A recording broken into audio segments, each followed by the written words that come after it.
The time is 6:15. Here is the news edited by Dilini Gunawardena, read by Victor Raj. Here are the headlines of the local news. The President stresses the objective to address all war-related issues by the year 2025. China assures continuous support to Sri Lanka's efforts on modernizing agriculture. The Cabinet greenlights a proposal to establish a University of Science and Technology.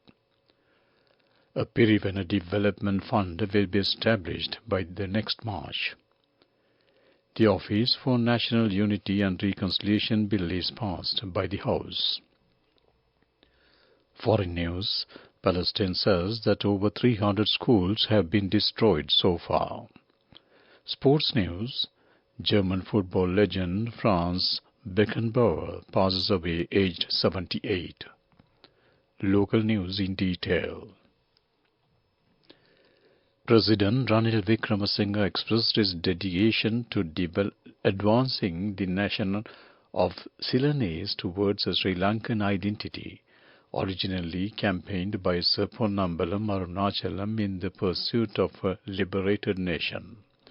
The President underscored the objective to address all war-related issues by the year 2025, aiming to fortify the initiative. He conveyed these sentiments during a centenary death anniversary ceremony of Sir Ponnambalam Arunachalam today. The event took place at Sir Arunachalam's statue at the President Secretariat premises. Reflecting on Sir Arunachalam's vision of a unified Sri Lankan identity transcending ethnicities, President Wickremesinghe highlighted the historical efforts of Mr. D.S. Senanayake in promoting national development through the unity of all races and religious communities. Emphasizing the significance of collective participation in the government's initiative to revive the Sri Lankan economy, the President asserted that it is the highest tribute to Sir Ponnambalam Arunachalam. Chinese Prime Minister Li Qiang offered best wishes to Prime Minister Dinesh Gunawardena for New Year, which China considers most auspicious Year of the Dragon. Chinese Ambassador to Sri Lanka Ki Shenghong called on the Prime Minister at the Temple Trees office in Colombo today to hand over the special greeting card from the Chinese Premier. Ambassador Ki Shenghong said he was pleased to see the resilience of Sri Lanka to overcome difficulties and assured China's continuous support to Sri Lanka's efforts to modernize agriculture. A proposal to establish a University of Science and Technology in collaboration with the university based in the United States of America has been approved by the Cabinet of Ministers. The relevant received the green light at a cabinet meeting held on Monday. The said University of Science and Technology is slated to be established as a public-private partnership, together with one partner university from the USA. Currently, several universities are under consideration for the partnership. Meanwhile, the government has decided to reopen 3 Sri Lankan missions that were temporarily closed between 2021 and 2022 after identifying the need to resume operations of these missions. As such, the Sri Lankan Consulate General's Office in Nicosia, Cyprus, the Sri Lankan Embassy in Baghdad, Iraq, and the Sri Lankan Consulate General's Office in Frankfurt, Germany are to be reopened. The Cabinet green-lighted a proposal presented by Minister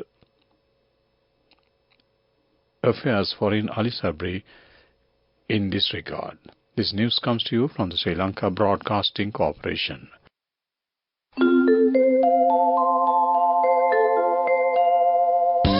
People's Bank Excelsior. Live the life you want.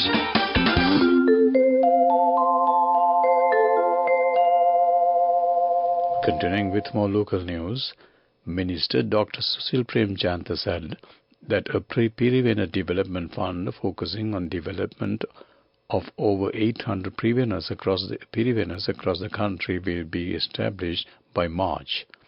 He further highlighted the need to adhering to such lawful alternative means in the face of the economic crisis.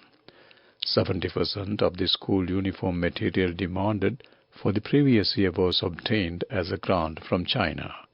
This year it has been increased to 80% of the demand. Plans are afoot to provide school textbooks, lunch and other requirements of the school children. Both the Buddhist monks and nuns are entitled to them as well. School textbooks and uniform materials will be provided to the children before the commencement of the new school term. The first parliamentary sitting of 2024 commenced this morning, presided by the Speaker Mahindayapa Abeyewardena. Second reading of the Office for National Unity and Reconciliation Bill and the National Hydrographic Bill were taken into debate in the House. Office for National Unity and Reconciliation Bill passed with a majority of 41 votes. 48 votes were given in favour of the bill, while only 7 votes were given against it. Joining the debate, Minister Vijaydas Rajapaksa said that despite the establishment of Office for National Unity and Reconciliation, it had not been given a statutory authority which will be assigned by this Act. MP Ajit Manaperama said that delay in national hydrographic measurements resulted in the loss of a huge amount of foreign exchange. Approximately 40,000 ships across the territorial waters of the island, an approximate annual income of $100 million could be earned by provision of maps to them. Members of the Parliament, Imtiaz Baqi Marka and Jayanta Veerasinghe, emphasized the significance of Office for National Unity and Reconciliation Act. That ends local news.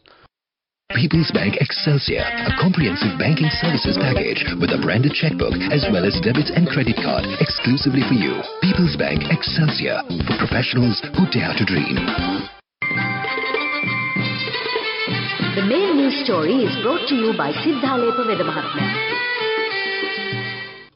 Minister Dr. Bantulu Gunawardena said that plans are afoot to renovate 1,500 kilometers of roads, of which construction work had been inaugurated under the 100,000 kilometers roads program and later suspended. The total cost estimated for the renovations sits at 20 billion rupees and is scheduled to be completed within 6 months in the year 2024. That's main news story. The main news story was brought to you by Sinhala Mahatma.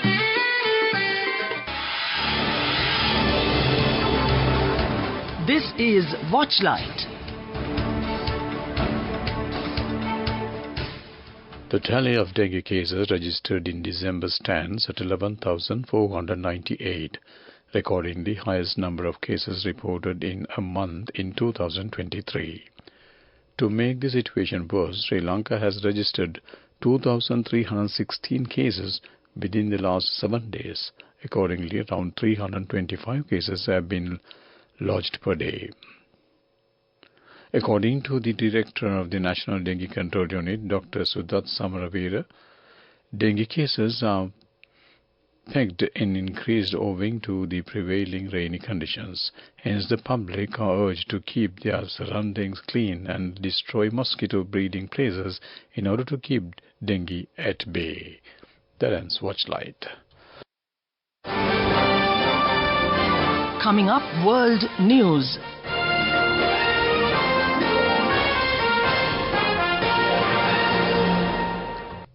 Headlines first. Palestine says that over 300 schools have been destroyed so far. Pakistan court lifts lifetime election ban on former Premier Nawaz Sharif. China satellite launch over Taiwan triggers island-wide alert. World News in detail. Palestinian Ministry of Education says that 4,296 students have been killed and 8,059 were injured in Gaza and the occupied West Bank since October 7th. In a statement, the minister said that 4,257 students were killed in the Gaza Strip and 39 in the West Bank. In Gaza, 281 government schools and 65 schools affiliated with the United Nations Relief and Works Agency for Refugees, UNRWA, were bombed and vandalized, resulting in 83 of the buildings being severely damaged and 7 completely destroyed. Pakistan Supreme Court on Monday scrapped lifetime bans on contesting elections for people with criminal convictions, paving the way for Nawaz Sharif to run for Prime Minister for a 4th time. Sharif's party is considered a front-runner to win election scheduled for February 8th, with his main rival, former Prime Minister Imran Khan, in jail and barred from contesting for 5 years. In his ruling, Chief Justice Qazi Faiz Aizaz, who headed a 7-member panel of judges, said the life bans breach the fundamental rights of the citizens to contest elections and vote for candidate of their choice. Taiwan authorities said on Tuesday afternoon that a Chinese satellite had flown over southern Taiwan's airspace. Mobile phone users across Taiwan received an air raid alert, warning them to be aware for their safety. Taiwan's defense minister said the satellite was launched off the Xichang Satellite Launching Center in China's Sichuan province. Chinese broadcaster CCTV confirmed a satellite named Einstein probe had been launched from the center. It added that a launch mission was a complete success. To wrap up the world news, let's take a look at the headlines. Palestine says that over 300 schools have been destroyed so far. Pakistan court lifts lifetime election ban on former Prime Minister Nawaz Sharif. China satellite launch over Taiwan triggers island-wide alert. That ends world news. Development news. The Japan-Sri Lanka Economic Cooperation Policy Dialogue 2024 was held recently at the Ministry of Finance in Colombo. The forum was in order to exchange views on matters pertaining to the Japanese-funded project portfolio, exploring future developments and prospective economic cooperation between Japan and Sri Lanka going forward. The two sides also exchanged views on Japan's future economic cooperation with Sri Lanka, including the existing yen loan projects to stabilize and reinforce Sri Lanka's economy as well as overcome its socio-economic challenges. That came to you on Development News. Moving on with sports news. German legend Franz Beckenbauer, widely regarded as one of football's greatest players, has died aged 78. He won the World Cup as captain of West Germany in 1974 and lifted the trophy again as manager in 1990. Beckenbauer, who was primarily a defender, played 582 times for Bayern Munich and won the German top flight as both a player and a manager.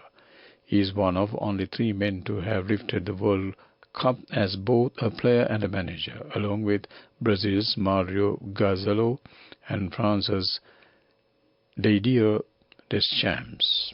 That ends the sports news. Go එකක් තියන youth එකට life එකේ change එකට නියමෙට set වෙන්න ඇස් වහගෙන දැකපු වීන හැබැයි කරන්න youth එකට නියමෙට set වෙන friendship එක මෙන්න. The all-new NSB Ithru account. NSB I Am, a plan for your dream. Business News, sponsored by National Savings Bank, the safest place for your money. Established in 2013, Cinnamon Air marks a decade of unwavering commitment to excellence and innovation in the aviation industry. Cinnamon Air stands unique as the sole domestic airline with a dedicated passenger terminal and an advanced aircraft maintenance facility strategically located at Bandar Naik International Airport. This distinctive infrastructure reflects the airline's dedication to providing a swift, secure and convenient mode of transportation within the island. That came to you on Business News. Business News, sponsored by National Savings Bank, the safest place for your money. Go එකක් තියන youth එකට life එකේ change එකට නියමෙට set වෙන්න ඇස් වහගෙන දැකපු වීන හැබැයි කරන්න youth එකට නියමෙට set වෙන්න friendship එක මෙන්න. The all-new NSB Ithru account, NSB IAM, a plan for your dream. On to the economic news. The National Chamber of Commerce of Sri Lanka, in collaboration with the Department of Inland Revenue of Sri Lanka, will be conducting a seminar on value-added tax and recent amendments on Wednesday, January 17th, from 10 a.m. to 12 noon at the National Chamber Auditorium at number 450, DR Vijayawardena Mawatha, Colombo 10. This seminar would be beneficial for the business community to elevate their knowledge and depth understanding with the recent VAT amendments in Sri Lanka and gain a distinctive edge in managing VAT complexities. That ends economic news. Weather report. Rainy conditions are expected to be continued in the northern, eastern, over central and southern provinces tomorrow, and cloudy skies can be expected over most parts of the island. Showers will occur at times in the northern, eastern, over central, southern and north central provinces. Heavy rainfall above 100 mm can be expected at times in certain places in the over eastern and central provinces and in the Polonnaruwa, Hambantota and Mullaitivu districts. Showers or thunder showers will occur at several places elsewhere after 1 p.m. Showers are likely in the western, Samrakamu and northwestern provinces during the morning as well. That ends weather report. To conclude the evening news on Radio Sri Lanka, let's take a look at the headlines once again. The President stresses the objective to address all war-related issues by the year 2025. China assures continuous support to Sri Lanka's efforts on modernizing agriculture. The Cabinet greenlights a proposal to establish a University of Science and Technology. A Pirivenna Development Fund will be established by the next March. The Office for National Unity and Reconciliation Bill is passed by the House. Foreign news, Palestine says that over 300 schools have been destroyed so far. Sports news, German football legend Franz Beckenbauer passes away aged 78.